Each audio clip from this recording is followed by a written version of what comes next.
Hello, everybody. Welcome to the LinkedIn Live of this month. My name is Tatiana Sinikovic, and I am an HR advisor and a leadership coach. And I support leaders and organizations finding mindful tools to navigate their personal and professional challenges and changes in a conscious and joyful way. And I have a terrific guest today and a collaborator, Sara Pittaluga. And she and I are going to have a conversation about stress management and stress management tools specifically for leaders and when we work in organizations. And a couple of things I want to share about Sara. I also realized there's a delay.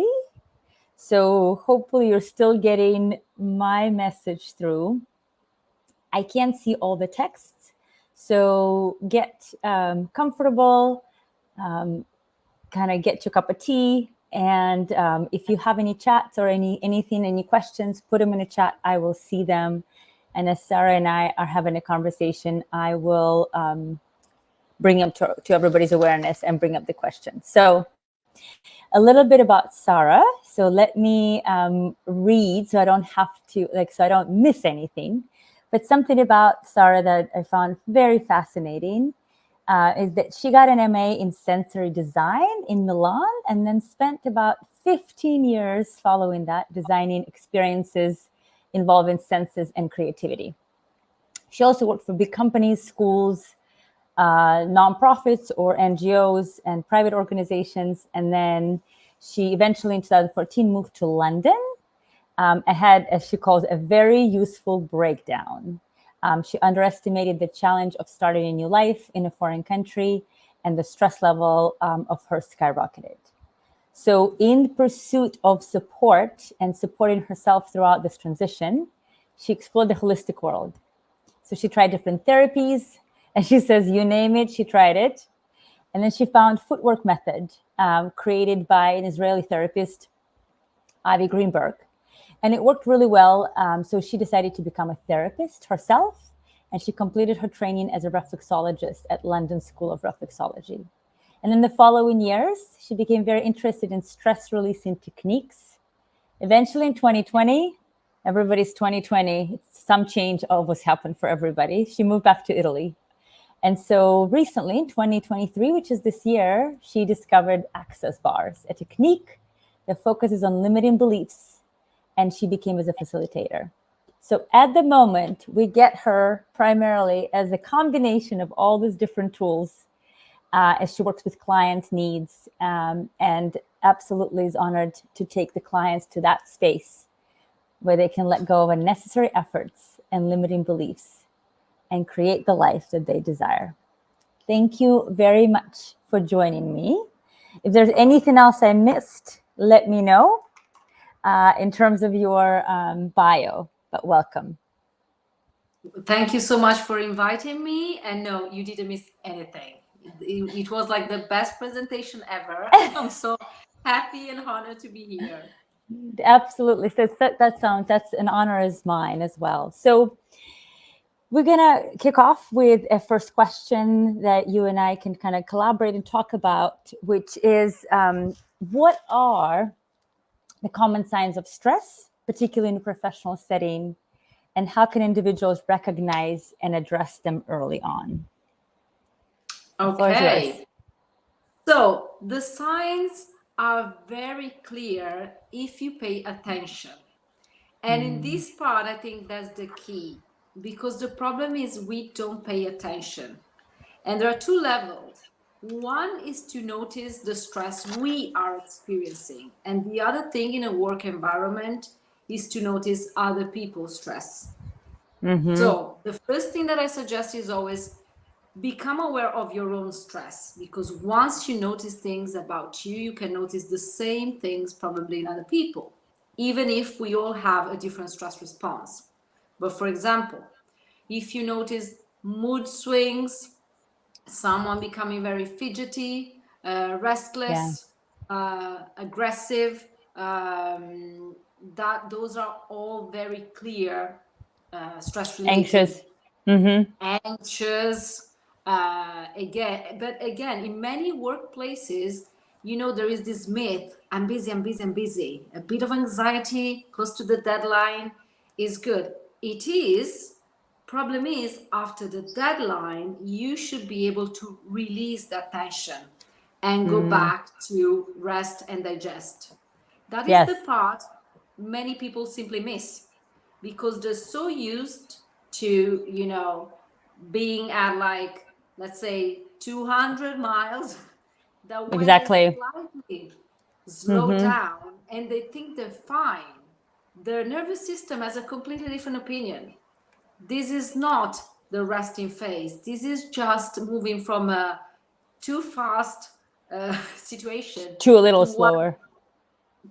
that is not slow enough, and when the system doesn't have the time to rebalance. So going back to your question, I think in the work environment, notice when there are changes in people's patterns. So if someone normally is very quiet and becomes very anxious, something's going on. On the other hand, if someone is always very active and you see that there's a loss, of motivation, loss of energy, that is another way, because of course there are many stress responses, but the main two we all know about are fight and flight. So fight is whoever becomes really reactive, susceptible, and Yep. tends to, have the last words in conversation and wants to prove a point and feels constantly threatened, even when the situation is not threatening. Because when it comes to stress, is all about perception, not about what is real or not real. If you feel threatened, you will have your stress response activated. On the other hand, people who have a tendency to go into flight mode, they are the one who needs to keep busy because they cannot stop. They want to run away, but if you're in a work environment, you cannot run away. And therefore you find things just to replace that feeling. So you become someone, kind of move, play with your fingers, move your feet, etc., etc. The other two things that are normally less noticeable in a work environment are freeze Yeah. response, because it's very likely that you have the chance to do that. People who tend to have that as a stress response are the one who call it in sick. So sick leave, Exactly. I'm out of here. And then one of my favorite, because it's very subtle, is the fawn response. So people Yeah. pleasing.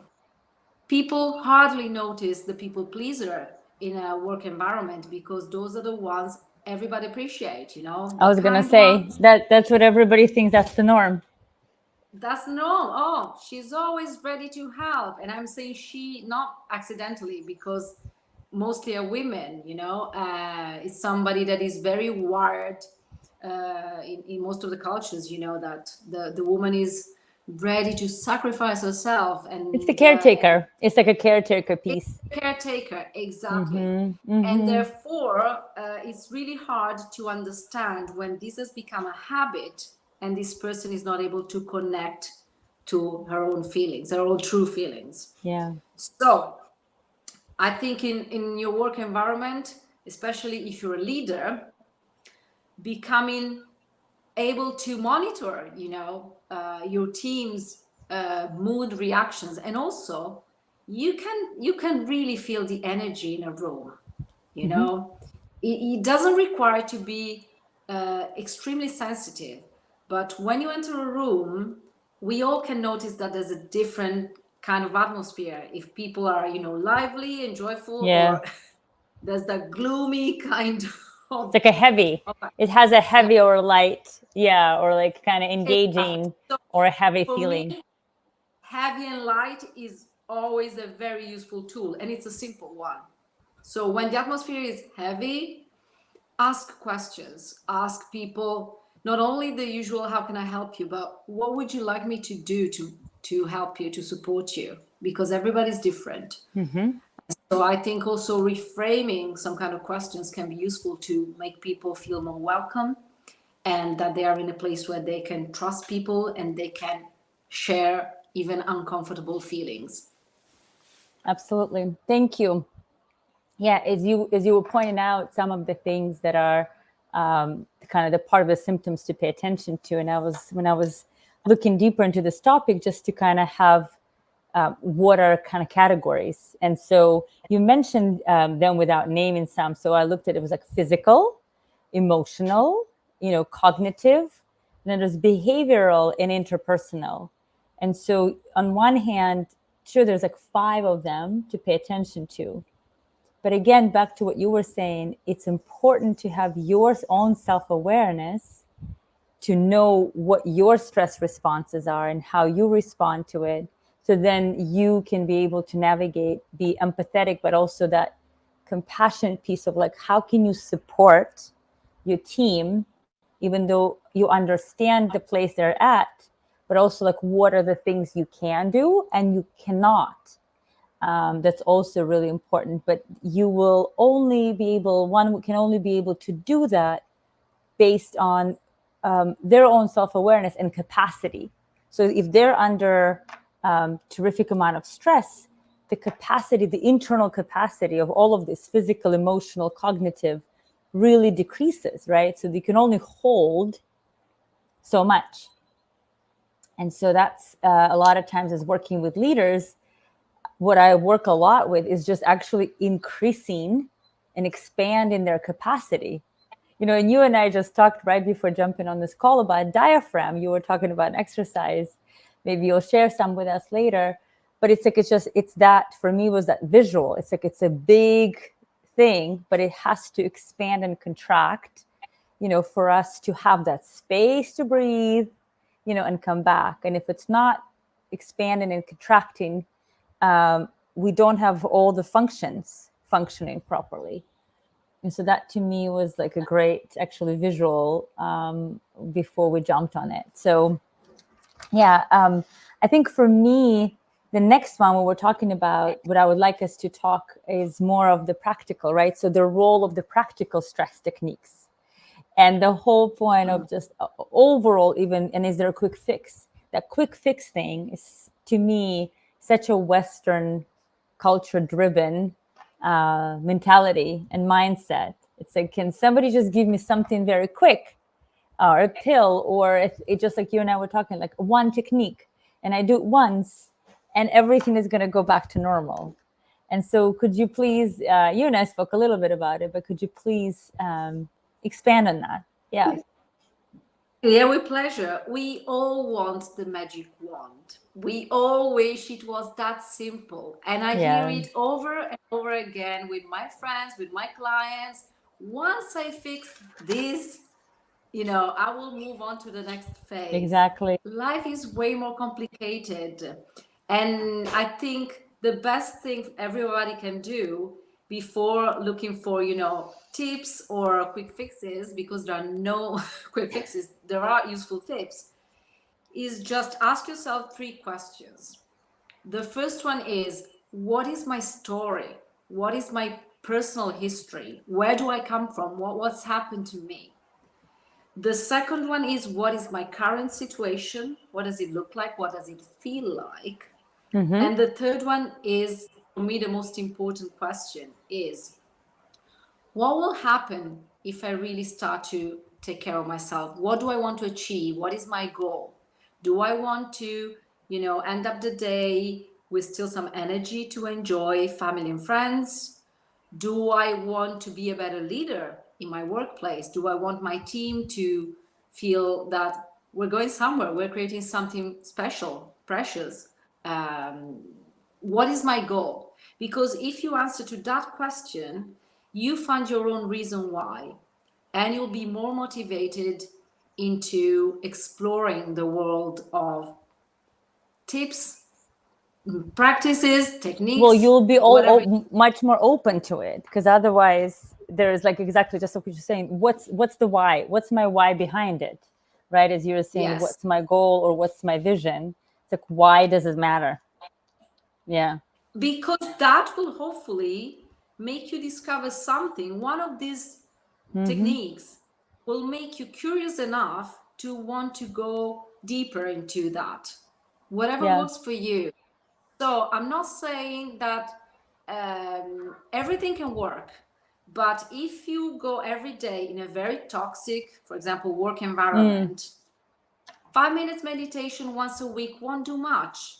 And that is not because meditation is not a powerful tool. It's just because you're trying, but it's just a Very little. second, it's a drop into the ocean. Yeah. And it's not going to work, and it's not going to add anything to your awareness. While on the other hand, if you explore and you again try something, it can be a very simple tool. It can be try meditation, try the easy ones first, because if one of these works, you can explore more of those ones. I mean, tons of meditation, tons of breathing techniques, journaling, you name it. I mean, anything can work. And also explore, my suggestion is always explore one technique that has to do with your mind. So it can be coaching, it can be going to a psychologist, but do something that where you have to talk and become aware of your patterns, because a professional will, Help shed a you. light on what's going on with you. And try also something somatic. Try something that involves your body, because they are like two different accesses to your system. One will follow the other. There's no right or wrong, but you will feel what works best for you. So before, for example, I started working as a therapist, I did 4 years with a counselor. And I found that extremely helpful, but I was always missing a piece. There The was always a physical, part the of me, body. Yeah. the body, and I felt so disconnected when I moved to London. As you mentioned, my whole point was about being an Italian, so all about connection. I was very touchy-feely. I wanted to stare Community. Yeah. community. I wanted to look into other people's eyes, and staring is not exactly the most supportive thing. British thing to do. No. So as a result, I felt really that my body was like craving touch. And again, I was in the wrong culture. That's why there was a point when I decided to come back. But but it took me a while to understand that there were many therapies that involved the body, and I could simply explore and see which one worked for me. So before I stumble again, because I've already tried the Greenberg method into it, I tried many other things. I tried acupuncture, craniosacral therapy, ecstatic dance. I tried so many things, and they all did work. They all did something, but I didn't feel what I was willing to feel. And what I was willing to feel was, I'm not the same person that got into that room then. So after the first session with a Greenberg practitioner, I got out of that room and I felt, whoa, the world looks different. That's a beautiful experience. Yes. And I didn't label it. I didn't feel necessarily something wonderful, or I was so present. And when you're present, you don't label things. This is the other thing that I realized. You get to a place where you simply are. And that's how I felt after that session. So if you're looking for practices or things, go and find something that makes you feel that you are changing, that is taking you on a journey that maybe is just the first step, but is taking you to a place where, as you said before, you can expand. You will feel more centered. You will feel more interested in the world around you. You notice things. Because the other thing, when we're stressed, and is part of our biological response, we are very focused on the potential threat. Well, we're definitely laser focused. Absolutely. The world doesn't matter anymore, because it's a matter of life or death for our system, which is still very primitive. So I would say explore, but find something that makes you want to do more of it, and that you can find the time in your weekly planning because you really want to do it and you want to do it regularly. I really thank you. I really, there's such a just wealth of information. And so please take what works for you, everybody who's listening, and leave what doesn't. But I definitely, what I got from you is like, first of all, try different things. Absolutely try different things. And the two big things, which I smile because at the end, that's what I do as well. But I really like how you made it, make one for your mind and one for your body. Because as I was writing something down, like a lot of times, it's like there's meditation, there's journaling, there's breathing, but particularly journaling, people tend a lot of times to go to the mind techniques and really forgot about the body techniques, right? The somatic techniques. And so, but the integration, in my experience as well, that happens when those two merge together. Particularly, actually, integration happens on the body level. Like you could think all you want or work through all kinds of things, but it has to settle in our body. And the way to help it, besides just sleeping actually and resting, is also having some, whether it's Feldenkrais, whether it's craniosacral, just like what you're saying, but finding something, like one acupuncturist for me is different than another acupuncturist, you know what I mean? Or one craniosacral practitioner has other techniques, just like what you're saying. Like I definitely personally tend to gravitate towards practitioners that have a compilation of experiences and tools, just because then I trust the practitioner to kind of pull what's needed for me and my body at that time. So it's not just one technique, or one-sided. But that's the part where and you really brought up the point of make sure it's grounded into why does it matter to you, because otherwise we're not going to do it. There's going to be some things that are outside of our comfort zone at the moment because they're new, and everything that's new is going to be uncomfortable at the beginning. Which I loved your how you brought up the part about your first times, your experience in a session, and how you said when you're fully present, there's no label. It's not good or bad, right or wrong. That the mind tends to make it quite dissectional. It's whether this or try to actually interpret, what does this mean for you? And I think for me, the somatic part that you were saying, the body integration, it's just attending to the body. It's like, have your mind pause for a minute, if that's at all possible, and the body, and then trusting. But it comes with experience. It really, in my experience too, it comes with that experience of saying it will in time integrate itself. But I have to provide the space, the time, and resources for my body to go through things. Yeah. And the other thing that you made me realize that we should really is never wrong to repeat it and to point it out. You don't have to do it alone, That's because beautiful. to feel that you are in a safe space, it means that you feel in safe hands. Yes. So again, one thing is to find a therapy that works for you, but the most important thing is to find a therapist that you want to see again and again, because you feel that is the one who can take you on this journey and can take you into your vulnerable space, and you feel better because he's there. Yeah, That is the that is so true. And again, that's to point out to everybody, is that when you go and try something, remember it's a new experience for you, and that practitioner and the therapist is a new person. And those things need to feel right and feel good enough for you to try it again. And if the person, just like what you actually said, it's the same with practitioners, how I would pick, I would just actually try different practitioners and different therapies, which you're saying, modalities, but I would trust my gut in terms of that, actually that heavy and light energy you were speaking to at the beginning.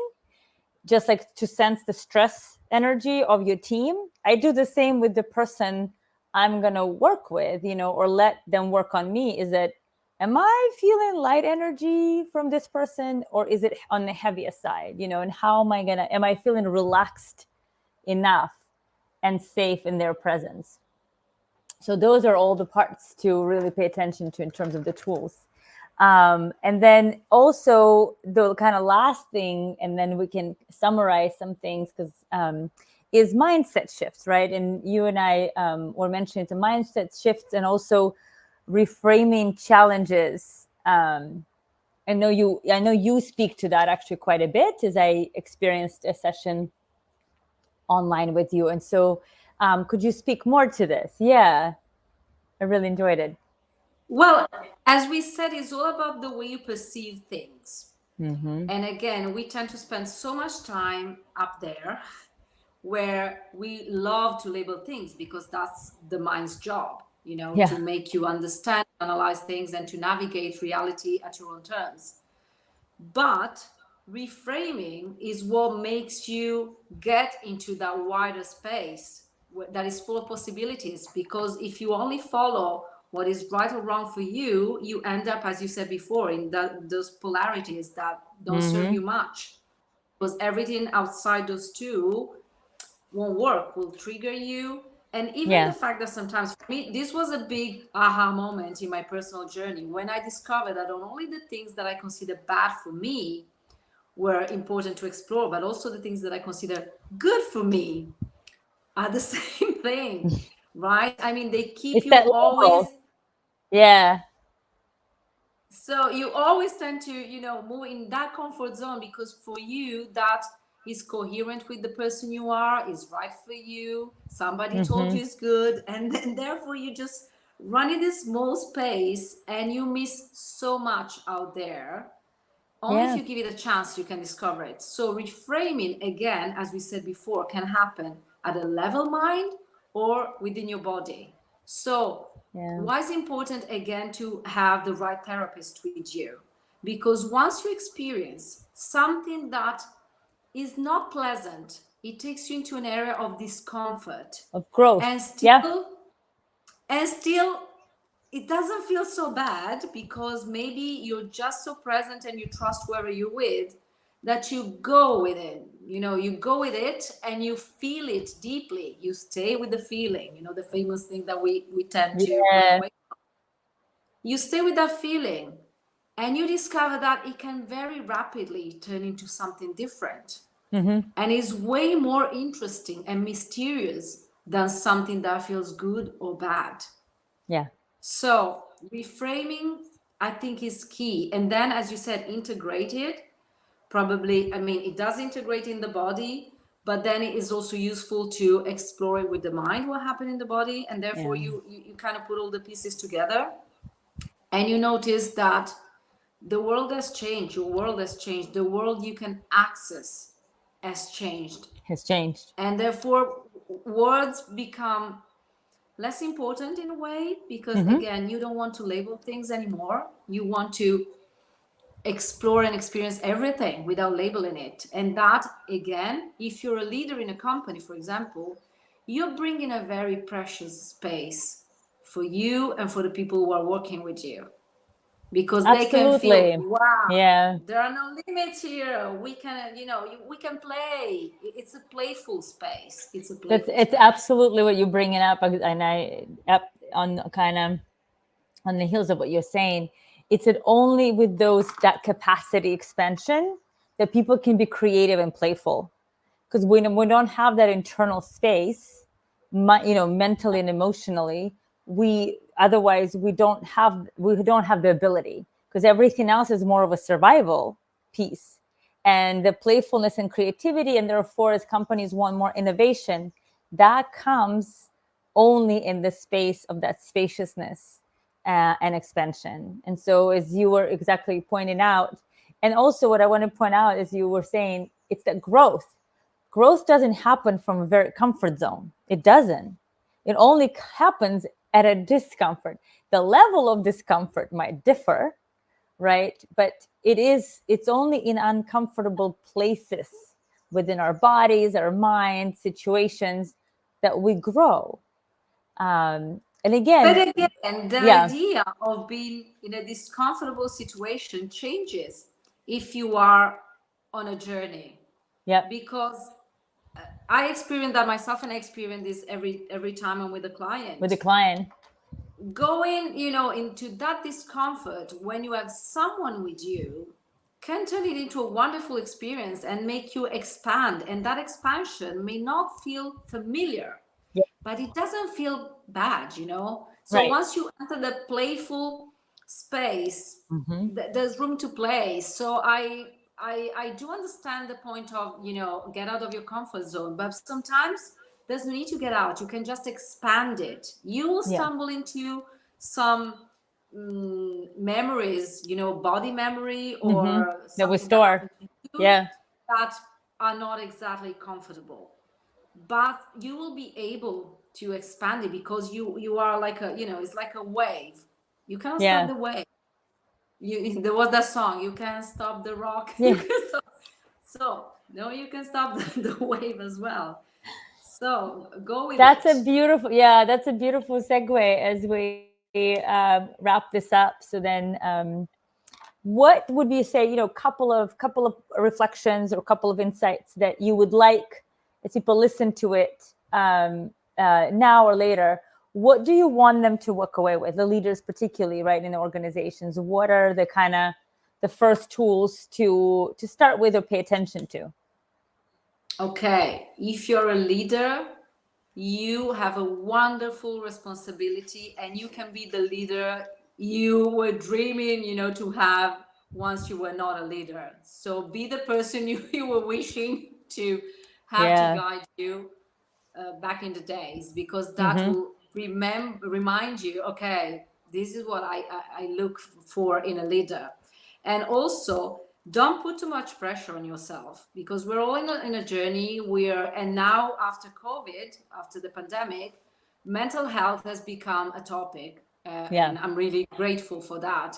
And so this idea that we have to put on a mask and look, invincible, it's over. Get rid of that. Being vulnerable is okay. So encourage uncomfortable discussion. Encourage Yeah. people to tell their true feelings, because that will make them feel safe enough to stay in your team, and to Mm-hmm. and to become better people to work with. And the third thing Absolutely. is, my last thing is, this idea of always be the best version of yourself, I think puts on everybody a lot of pressure, Yeah. because what does it mean to be the best version of yourself? While we can learn a lot from the worst version of ourselves when we are stressed, because that can tell us a lot about ourselves. It tells us where we come from, what triggers us. It tells a lot. So stay into those, clothes that are not so Mm-hmm. comfortable. And again, there will be a moment where you'll be able to throw away the labels, and good or bad won't mean much, but your presence will be the most important thing in the room. Yeah. No, I appreciate those all three things. And I think for me, as we've been having this conversation, it's actually what you started with is the one is pay attention. That self-awareness is as I work with clients, that's the foundation. When we don't have it, no change or growth or anything can happen without it, right? So pay attention to yourself and your team, and that only happens when you know yourself or work with it, and the same with your team. And the second part, you also mentioned that it's all about perception. Just because one person thinks it's not stressful or this is not a stressful situation, but you do, it's okay. Your experience is valid. Your nervous Mm. system says this is stressful. That's all that matters. And that's what you have to work with, not what somebody else thinks, says, does, or doesn't. And so to pay to that, that's the part. And I think the third one for me is try different things, try different techniques, one for your mind and one for your body. And then pay attention to what works and what might be not as some things are very subtle. It doesn't have to be this big shifts again, as you were saying, like it doesn't need to be super uncomfortable or whatever. It's the subtleties that actually regulate our nervous system. It's not, it stays in better equilibrium. So that's kind of what I'm walking. And it's like, even in this conversation, I've learned a lot just to kind of point so thank you for the focus. And also wanted to make sure, where can people find you? I know you and I laughed because your website is in Italian, but can they find you on LinkedIn? Yeah. They can still find me. Yes, my website is still in Italian. That will change probably next year. So good. You can find me on Instagram. You can find me Step Changer, and you can write me in any language, and I will try to answer. Perfect. And then also you can find Sara on LinkedIn as well. So if you have any questions, I think, if you have any questions as you listen to this, this live and recording, please feel free to send it to us, send it to Sara. It's been a delightful conversation for me personally. So thank you so much. Thank you, Tatiana. I absolutely enjoyed it. Thank you.